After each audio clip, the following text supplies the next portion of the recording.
La periodización, obra del hombre, es tanto artificial como previsoria. Evoluciona con la historia misma. Jacques Le Goff.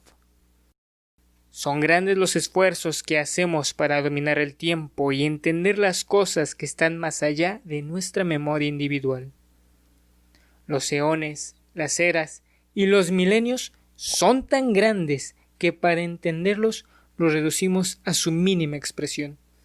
Los siglos, periodos y acontecimientos son las rebanadas de la historia, y esto es Lechuza de Atenea.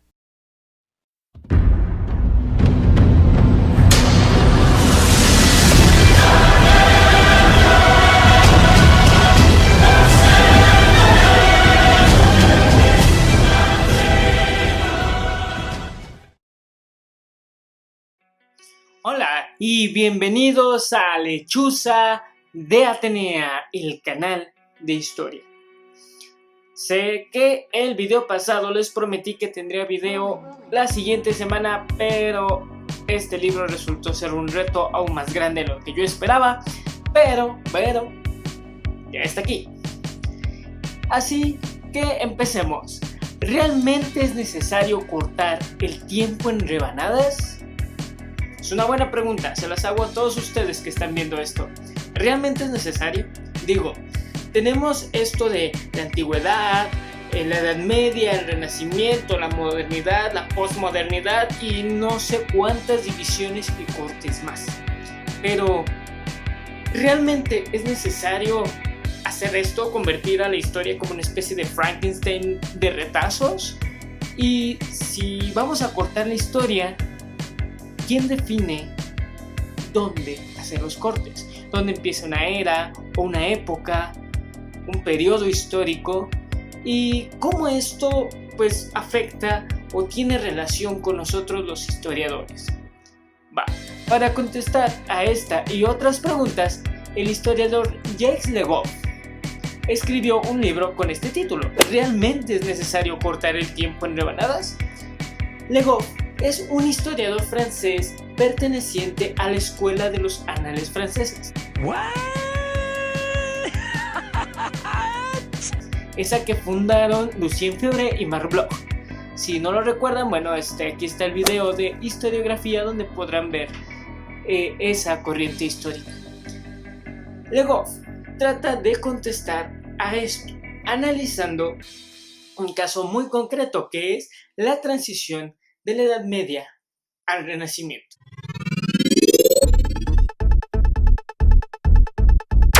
Todo empieza con la periodización histórica. Es el hilo conductor que va a llevar todo el libro. Y es que para Jacques Le Goff, la periodización o cortar la historia no es un evento neutro. No es algo que simplemente lo hacemos y ya. Tiene una función y su intención es descubrir cuál es esa función y por qué se decide partir a la historia de esa manera y no de otra diferente. Con esta premisa nos introduce al mundo de la construcción histórica y se ve la necesidad de explicarnos cómo fue que se construyó la idea de periodo, de siglo, de época. Como recordarán, en el video pasado sobre el tiempo histórico, si no lo has visto, aquí te dejo el link, en la pantalla aparece, si no lo dejo acá abajo en la descripción, para que vayas a verlo antes de ver este video. La idea del tiempo funciona de una manera un poco arbitraria y va cambiando, valga la redundancia o la ironía, va transformándose con el paso del tiempo. Comienza explicándonos que, por ejemplo, lo que hoy conocemos como un siglo, que es un bloque de 100 años de tiempo, antes no se conocía de esa manera. La palabra siglo se usaba para denotar aquellas cosas que no pertenecían a la vida religiosa, pero eran cotidianas. Es decir, vivir en el siglo. Cuando eras un monje, vivías fuera del siglo. Cuando eras una persona común y corriente que no era religiosa, vivías en el siglo. Otra forma en que se usaba la palabra siglo era para hacer referencia o énfasis en el periodo histórico de gran brillantez de algún líder político. Podían encontrarse en los libros de historia antiguos el siglo de Pericles, el siglo de Julio César, o no sé, el siglo de Alejandro Magno. El punto es que fue hasta el siglo XVIII cuando la historia empezó a tener estos tintes científicos y racionalistas, que se buscó una estandarización, una medida de tiempo estándar donde cupiera muchos acontecimientos y un gran proceso histórico. Entonces ahí nació lo que hoy conocemos como siglo, y en el siglo XIX se estandarizó esta idea. Pero Jacques Le Goff nos advierte algo: los cambios históricos no necesariamente van con el siglo. Por ejemplo, el historiador Eric Hobsbawm sugiere que el siglo XIX comienza en 1786 con la Revolución Francesa y termina en 1914 con la Primera Guerra Mundial. Es decir, que es un periodo del tiempo que se extiende más allá de los 100 años. Pero bueno, para fines prácticos se dejó siglo como 100 años. En cuanto a la idea de los periodos, la tradición judío-cristiana tiene mucho que ver en esto. Primero, porque la mayoría de los cronistas del siglo XII adoptan del libro del profeta Daniel la división del tiempo, formando así la idea de la tradición de épocas que se definen por el cambio de un imperio a otro, dejando espacio a que un periodo dependa de la decadencia del anterior y el auge del sucesor. Todo en el incendio. Todo, excepto el gato blanco de Angora. ¿El incendio fue después o antes del terremoto? Después del terremoto, lo recuerdo bien. Pero antes de la inundación, Y por supuesto, ni mencionar la delincuencia. Tebas está cayendo en un pozo sin fondo. Díganmelo a mí, cada vez que volteamos, un nuevo monstruo aparece atacando. Solo falta una plaga de langostas. Suficiente, yo mejor voy a Esparta. Disculpe. Otro gran paradigma que nos dejaron los judeocristianos fue la división de antes de Cristo y después de Cristo. Y después de la Segunda Guerra Mundial en 1945 y la fundación de la ONU, se decide dejar esta medida de tiempo como el estándar global para medir la historia. De ahí que ahora todos los países saben que estamos en el 2020, pero quizá antes era muy diferente. Podías ir a China y ellos estaban en su rollo, ir al sur de África, ellos estaban en su rollo, e incluso hablar con, no sé, las culturas autóctonas de América, y ellos tenían sus divisiones de tiempo completamente diferentes. Acabo de recordarlo, es el Año Nuevo Chino. ¡Feliz Año Nuevo! ¡Feliz Año Nuevo! Pero no todo queda ahí, sino que la historia, conforme fue dando sus primeros pasos como una rama del conocimiento y como disciplina académica, encontró que es más fácil estudiarse a sí misma por medio de la periodización, que permite ver características específicas de un momento del tiempo particular, sin perder la continuidad del paso del tiempo. Entonces, la periodización histórica se fue haciendo relevante entre los siglos XVII y XIX por una cuestión más pedagógica que epistemológica, es decir, para enseñar historia más que por el conocimiento en sí de las eras de la historia, lo cual pues fue moldeando nuestra manera, nuestra concepción de entender la historia. Y ahora, Jacques Le Goff aterriza su análisis en cómo se fue construyendo el concepto de Edad Media para poder ilustrar mejor su punto, porque para él el paso entre antigüedad, Edad Media y el supuesto Renacimiento, que así lo llama, pues resulta ser más complejo de lo que parece. Y ya desde el principio, desde que empezamos a usar el término Edad Media, ya tiene un sesgo ideológico, lo cual ha repercutido muy fuertemente en la forma en que los historiadores entendemos este periodo de tiempo y más que nada en la cultura popular. El término Edad Media fue desde sus orígenes una forma despectiva de referirse a esos años. Los hombres del siglo XV se sentían fuertemente atraídos por la cultura imperial romana y fue en este siglo que revitalizaron y retomaron muchas formas artísticas e intelectuales de la época precristiana. Por eso, ellos empezaron a tener este sentimiento de haber hecho renacer una época ideal a la que comenzaron a llamar antigüedad. Por tanto, lo que había entre ellos y la antigüedad lo nombraron Edad Media. El primero en usar ese término fue el poeta Petrarca en el siglo XIV, para expresar cómo sentía una enorme distancia con sus inspiraciones, Cicerón, Virgilio y Ovidio. Fue hasta el año 1469 que el bibliotecario papal Giovanni Andrea Bussi utilizó el término en forma cronológica. Sin embargo, su uso no sería común hasta el siglo XVI y XVII. De hecho, la primera definición cronológica en 1688 por el historiador Christoph Keller en su libro Historia Universalis. Ya en el siglo XVIII, múltiples filósofos e historiadores habrían adoptado el término, y uno de los que lo haría popular fue Rousseau. Ya cuando llegó el movimiento del romanticismo del siglo XIX, es donde se le da la forma e idea de una edad oscura. Bueno, antes que nada, hijo, tendré que quitarte de la cabeza todas estas ideas medievales y retrógradas. Pero todo este largo proceso de la construcción de la Edad Media y del Renacimiento tiene que ver más con una serie de artistas y pensadores que sentían la necesidad de romper con su presente que realmente el cambio de una época.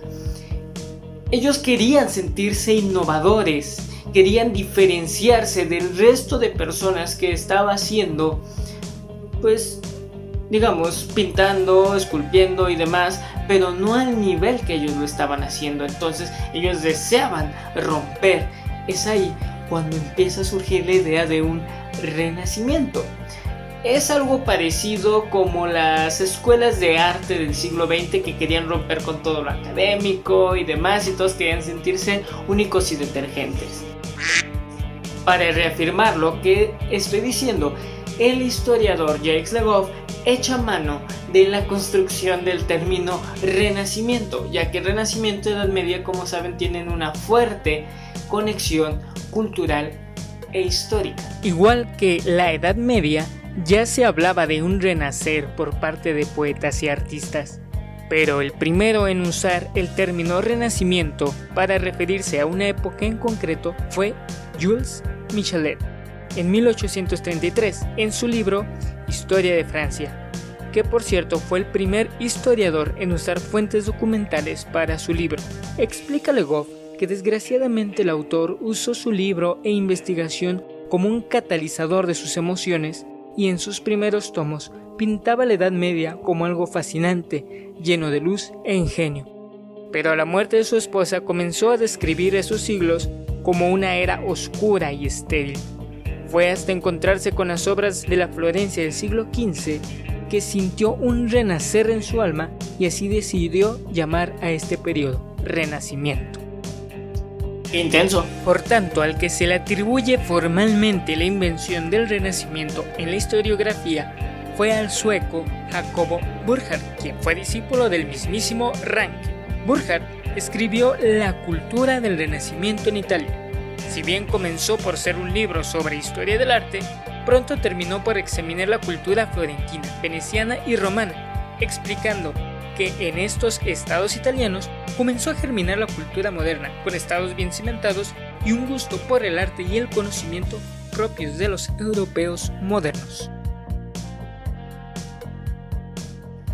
Desde entonces hasta la actualidad, Jacques Le Goff nos explica que el Renacimiento ha dado mucho de qué hablar, y hay muchísimas obras defendiendo la existencia del Renacimiento. Pero a continuación les voy a exponer varias de las ideas que muchos de los historiadores a lo largo ya de varios años han dado de cuándo y cómo empieza el Renacimiento, y lo que Jacques Le Goff tiene que contestarles para refutar esa idea. El Renacimiento empieza con la caída de Constantinopla en 1453, lo que permitió que las obras clásicas griegas y orientales llegaran a Europa, dando paso al humanismo del Renacimiento. Nuestro autor contesta: ya desde autores considerados totalmente medievales está una fuerte presencia de los autores clásicos. Entre ellos pinta el mismo Agustín de Hipona, quien tenía alta estima por Platón, o el Papa Inocencio III, que ya escribía tratados de humanismo en pleno siglo XII. Y ni hablar de los avances académicos logrados por las universidades y el intercambio cultural que trajeron las cruzadas mucho antes de la caída del Imperio Bizantino.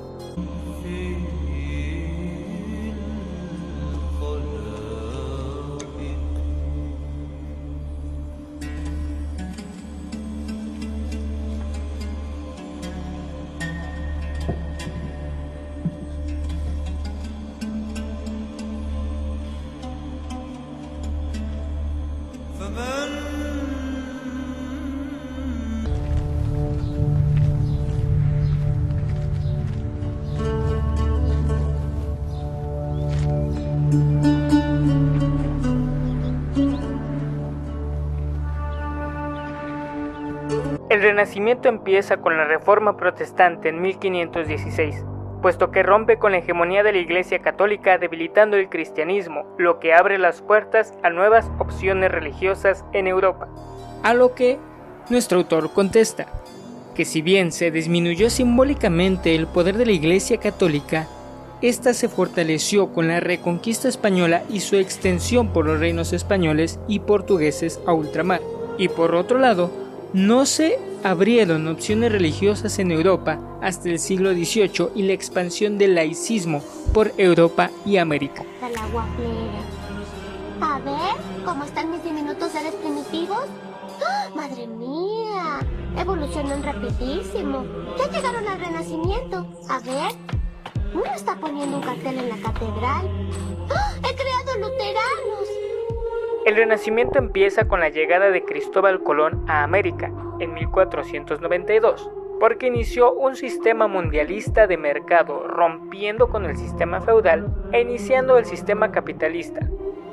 A lo que Jacques Le Goff contesta: la llegada a América sí supone un hito en la historia de la humanidad, pero no puso en jaque el sistema económico feudal, sino que lo expandió, y con una nueva entrada de recursos lo ayudó a mantenerse por mayor tiempo del que se quiere reconocer. Occidente vivió un periodo de civilización a partir del señorío feudal del siglo XI hasta su caída en el siglo XVIII, cuando el nacimiento de la industria puso fin al feudalismo en gran parte del continente. Explorar. Kid. Bien, estás en el buen camino para la edad feudal.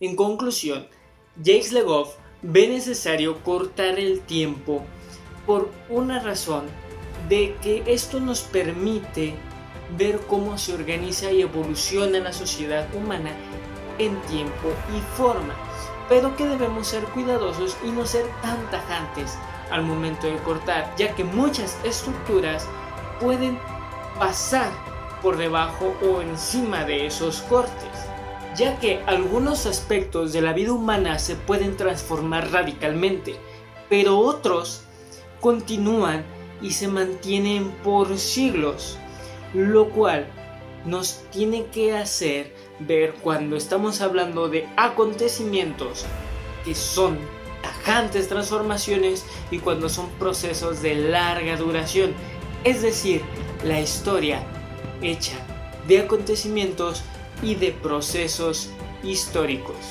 Aquí el punto de la lectura es demostrar que en cuestiones estructurales los siglos XV y XVI no representan un punto de inflexión, sino que éstas verían cambios hasta entrados el siglo XVIII y XIX. Lo que conocemos usualmente como Renacimiento es solo un brote artístico e intelectual que continúa la herencia medieval, que ya venía de una serie de transformaciones, o como los nombra el historiador George Duby, los renacimientos de la Edad Media.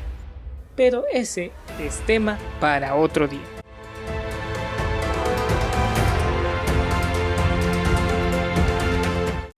Y hasta aquí el video de hoy, espero que les haya gustado, que no les haya aburrido por favor y que les sea útil. Si es así, ya saben, su pulgar arriba, compártanlo con sus amigos, familiares, compañeros, maestros, alumnos. Y bueno, suscríbanse, denle la campanita para que suene cada vez que suba un nuevo video. Les dejaré en la descripción el PDF del libro de Jacques Le Goff. También les invito a que me sigan en mis redes sociales en Facebook, Lechuza de Atenea, y en Instagram como Atenea Lechuza. Ahí también voy a subir el PDF, bueno, ya lo subí, pero de todos modos lo volveré a subir junto con las promos de este video para que puedan leerlo, consultarlo, en fin, también compártanlo con sus amigos. Y en la página pues suelo subir también memes, datos curiosos y otros tantos libros. Hasta aquí el video de hoy, nos vemos en la próxima aquí en Lechuza de Atenea.